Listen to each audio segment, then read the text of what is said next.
Galerie Nishido présente peintre français Alain Menghini.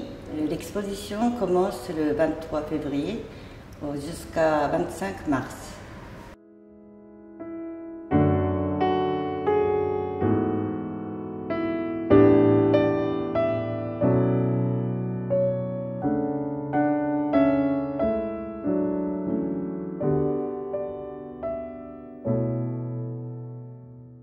Je m'appelle Alain Menghini, nom d'origine italienne, et moi je suis né en Provence, à Aubagne.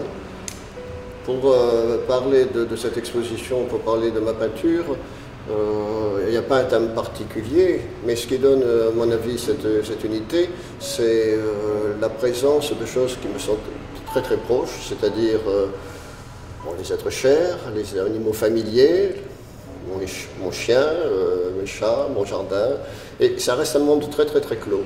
Et j'essaie de le voir chaque fois d'une manière un petit peu nouvelle, à la manière d'un enfant ou d'un bébé qui verrait pour la première fois le monde se dévoiler avant d'avoir nommé les choses.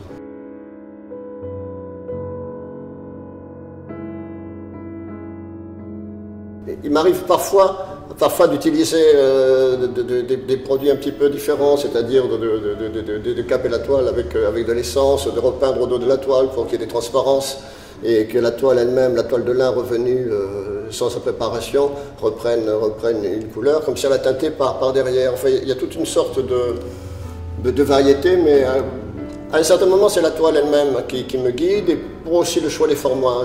Je suis très aléatoire sur le choix des formats. Il m'est arrivé finalement de me retrouver avec un tableau pour la peinture qui fait 6 ou 8 figures au départ, qui faisait 4 mètres sur 2.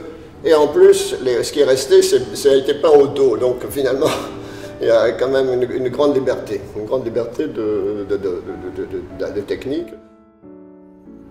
La plupart du temps, c'est le dessin, c'est les dessins que j'ai vus, c'est la chose que j'ai vue qui me guide. C'est-à-dire, je fais plusieurs croquis, j'essaie de... Alors après, il y a des lumières auxquelles je suis sensible, il y a des accords, enfin il y a des choses que je perçois, des choses à un certain moment qui me parlent, et je ne sais pas pourquoi finalement il y a cette espèce de, non pas d'appel de la forêt, mais d'appel de la peinture, et j'ai envie à ce moment-là de faire un croquis, de prendre des notes parfois de couleurs, ou même des notes écrites, enfin en fonction de ce que j'ai l'intention de faire.